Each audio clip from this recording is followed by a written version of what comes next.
വറഹ്മത്തുള്ളാഹി പ്രിയപ്പെട്ടവർ, ഇന്ന് നമ്മൾ 4ാം ക്ലാസ്സിലെ ഫിഖിലെ രണ്ടാമത്തെ പാഠമാണ് ചർച്ച ചെയ്യുന്നത്. പാഠത്തിൻ്റെ പേര് അൽ മിയാഹ്, വെള്ളം. സ്വാഭാവികമായിട്ടും ഈ ചിത്രത്തിൽ നിങ്ങൾക്ക് ഈ പാഠത്തിൽ നിങ്ങൾക്ക് രണ്ട് ചിത്രങ്ങൾ കാണാം. ഒന്ന് പച്ചവെള്ളമാണ്, ഒന്ന് കട്ടൻ ചായയാണ്, അല്ലെങ്കിൽ കരിങ്ങാലി വെള്ളമാണ്. എങ്ങനെ നിങ്ങൾക്ക് സങ്കല്പിക്കാം. ഓക്കെ, അപ്പോൾ ഇതിൽ നമ്മൾ പറയാൻ പോകുന്ന ഒരു കാര്യം എന്ന് പറയുന്നത് വെള്ളത്തെക്കുറിച്ചാണ്. ഓക്കെ, നമുക്ക് പെട്ടെന്ന് പാഠത്തിലേക്ക് എടുക്കാം. ഈ രണ്ട് ചിത്രങ്ങളും നോക്കൂ, വ്യത്യാസം തിരിച്ചറിയും. അതാണ് നിങ്ങളോട് ആദ്യം പറയാനുള്ളത്. രണ്ട് ചിത്രം നോക്കുക, ഇതിൻ്റെ വ്യത്യാസം തിരിച്ചറിയാം. വളരെ സിമ്പിളാണ്. ഒന്നെന്താണ്, പ്യുവർ വാട്ടറാണ്, ഒന്നെന്തല്ല, പ്യുവർ അല്ല. ക്ലിയർ? രണ്ട് ചിത്രങ്ങളും തമ്മിൽ നല്ല വ്യത്യാസമില്ലേ? ഒന്ന് ശുദ്ധിയായ വെള്ളമാണ്, യെസ്, പ്യുവർ വാട്ടറാണ്, പ്യുവർ. മറ്റൊന്ന് ചായയാണ്, അല്ലേ? ചായ എന്ന് പറഞ്ഞാൽ പ്യുവർ വാട്ടറിലേക്ക്, വെള്ളത്തിലേക്ക് പിന്നെ ചായപ്പൊടിയും പഞ്ചസാരയും ഒക്കെ ഇട്ടിട്ട് എന്ത് ചെയ്യാണ്, കലക്കി എടുക്കുന്നതിനാണ് ചായ എന്ന് പറയാം.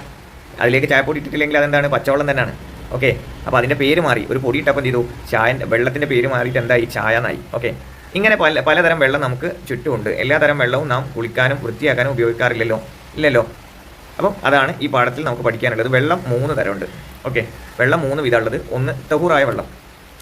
തഹൂറായ വെള്ളം എന്ന് പറഞ്ഞാൽ സ്വയം ശുദ്ധിയുള്ളതും മറ്റൊന്നിനെ ശുദ്ധിയാക്കാൻ പറ്റുന്നതും.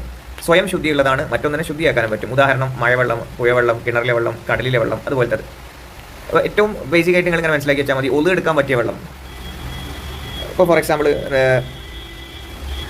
എക്സാമ്പിൾ മൂത്രം എന്ത് ചെയ്തു, നമ്മുടെ പാൻറ്റിലായി അല്ലെങ്കിൽ കാൽമലായി. നമ്മൾ ആ മൂത്രം പോകാൻ വേണ്ടിയിട്ട് രസം കൂടെ മൂത്രം അതിലേക്ക് ഒഴിക്കുകയല്ലോ ചെയ്യുക. മറിച്ച് നമ്മൾ എന്ത് ചെയ്യും, അതിലേക്ക് കുറച്ച് ഫ്രഷ് ആയ വെള്ളം ഒഴിക്കും. ഓക്കെ, അങ്ങനെയല്ലേ ചെയ്യല്. അല്ലെങ്കിൽ കാൽമൽ രസം ചളിയായി, അപ്പോൾ ചളി പാൻ രസം കൂടെ ചളി പാരല്ലോ ചെയ്യുക, നമ്മൾ ഫ്രഷ് വാട്ടർ ഒഴിക്കുകയല്ലേ ചെയ്യുക. അതാണ് തഹൂർ എന്ന് പറഞ്ഞാൽ. സ്വയം ശുദ്ധിയുള്ളതാണ്, മറ്റൊന്നിനെ ശുദ്ധിയാക്കാൻ കഴിവുള്ളതുമാണ്. ഓക്കെ, ഇനി രണ്ടാമത്തെ ഐറ്റം താഹിറാണ്. തഹൂറിൻ്റെ അവിടെ ഒരു അലിഫും കൂടെ വന്നു, താഹിനൊരു അലിഫ് വന്നു, താഹിറാണ്. സ്വയം ശുദ്ധിയുള്ളതും മറ്റൊന്നിനെ ശുദ്ധിയാക്കാൻ പറ്റാത്തതും. സ്വയം ശുദ്ധിയുണ്ട്, പക്ഷെ മറ്റൊന്നിനെ ശുദ്ധിയാക്കാൻ പറ്റാത്തതാണ്. ഇതുപോലെ തേങ്ങ വെള്ളം, കഞ്ഞിവെള്ളം, നാരങ്ങ വെള്ളം, ജ്യൂസ് പോലത്തത്. എന്ന് വെച്ചാൽ ഇപ്പോൾ നാരങ്ങ വെള്ളം നമുക്ക് കുടിക്കാൻ പറ്റും, പക്ഷേ അത് വെച്ചിട്ട് നമുക്ക് എന്ത് ചെയ്യാൻ പറ്റില്ല, കഴുകാനോ അല്ലെങ്കിൽ ഒന്നെടുക്കാനോ പറ്റില്ല. ഓക്കെ, കാരണം അതെന്താണ്, പച്ചവെള്ളമായിരുന്നു. ആ വെള്ളത്തിലേക്ക് എന്ത് ചെയ്തു, നാരങ്ങ നീര് വന്നപ്പോൾ അത് നാരങ്ങ വെള്ളമായി. അതിലേക്ക് പിന്നെ ചായപ്പൊടി ഇട്ടപ്പോൾ അത് ചായയായി. പക്ഷെ അത് നമുക്ക് കുടിക്കാൻ പറ്റും, താഹിറാണ്, ശുദ്ധിയുള്ളതാണ്. ഓക്കെ, ഇനി അടുത്തത് നജസാണ്. സ്വയം ശുദ്ധി ഇല്ലാത്തതും മറ്റൊന്നിനെ ശുദ്ധിയാക്കാൻ പറ്റാത്തതും. ഓക്കെ, സ്വയമേ ശുദ്ധിയില്ല, മറ്റൊന്നിനെ എന്ത് ചെയ്യാൻ കഴിയില്ല, ശുദ്ധിയാക്കാനും കഴിയില്ല. ഇതുപോലെ ഒന്ന് മൂത്രം, ലഹരി ദ്രാവകങ്ങൾ. ലഹരി സുർക്കയായി ഉപയോഗിക്കാൻ പറ്റും, പക്ഷേ ലഹരിയായ അവസ്ഥയിൽ ഇപ്പോൾ കള്ളെടുത്തിട്ട് എന്ത് ചെയ്യാൻ പറ്റില്ല, നമുക്ക് മുഖം കേൾക്കാൻ പറ്റില്ല. ഇനി ഫർളായ ശുദ്ധീകരണത്തിന് ഉപയോഗിക്കപ്പെട്ട വെള്ളത്തിന് മുസ്താമൽ എന്ന് പറയും. ആ വെള്ളം ശുദ്ധീകരണത്തിന് പറ്റില്ല. മുസ്താമൽ എന്നുള്ളൊരു ടേം കൂടെ നമുക്കിത് പഠിക്കാം. മുസ്താമൽ എന്ന് പറഞ്ഞാൽ നമ്മൾ ഒളു എടുത്ത അല്ലെങ്കിൽ അശുദ്ധിയിൽ നിന്ന് ശുദ്ധിയാകാനൊക്കെ ഉപയോഗിച്ച വെള്ളത്തിനാണ് മുസ്താമൽ എന്ന് പറയാം. അത് ഉപയോഗിച്ചിട്ട് നമുക്ക് എന്ത് ചെയ്യാൻ പറ്റില്ല, ഒളു എടുക്കാനോ മറ്റു ശുദ്ധീകരണത്തിനോ പറ്റില്ല.